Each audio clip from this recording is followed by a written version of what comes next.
Nakikita ko ang lungkot sa iyong mga mata, mga ngiting pilit kahit ikaw ay nagdurusa. May mga pangarap na naiwan sa kahapon, at mga pangakong hindi na muling babangon. Hindi ko hahayaang mag-isa kang lumaban.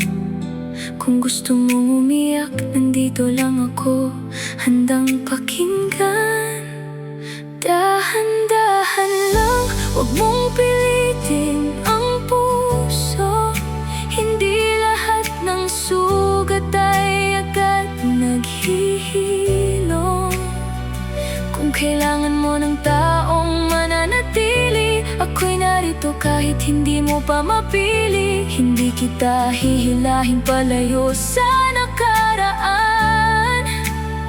Hihintayin kong ikaw mismo ang muling lumaban.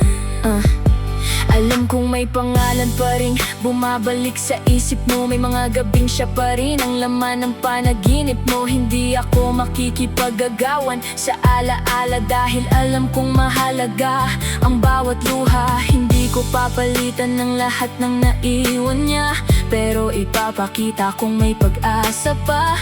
Kung mapagod ka sa bigat ng kahapon, ako ang magiging katahimikan ng iyong ngayon.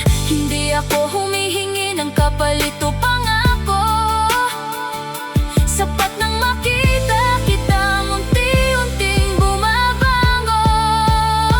Kung dumating ang araw na muli kang ngumiti, sana maalala mong may taong hindi sumuko sa tabi. Hindi dahil gusto kitang angkinin, kundi dahil gusto kitang makitang muli na maging ikaw. May mga pag-ibig na nananatiling alaala, at may mga pusong natututong magmahal muli.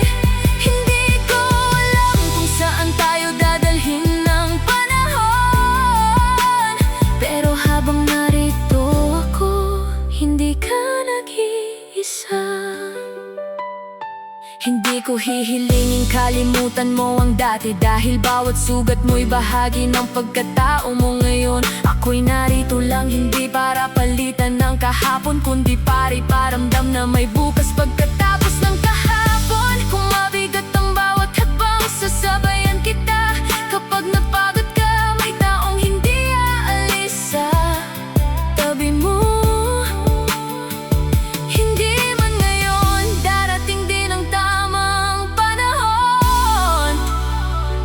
Muli kang maniniwala sa tibok ng iyong puso. Dahan-dahan lang, wala akong hinihinging kapalit. Ang mahalaga'y unti-unti kang bumabalik sa iyong sarili. Kung balang araw ang puso mo'y handa ng muli, sana makita mo rin ang taong umalalay sa iyong tabi. At kung hindi man ako ang piliin ng tadhana, masaya na kung makita kang malaya. Hindi lahat ng pag-ibig ay kailangang madali. Minsan, ang tunay na pagmamahal ay ang paghihintay, habang ang sugat ang puso ay natututong tumibok.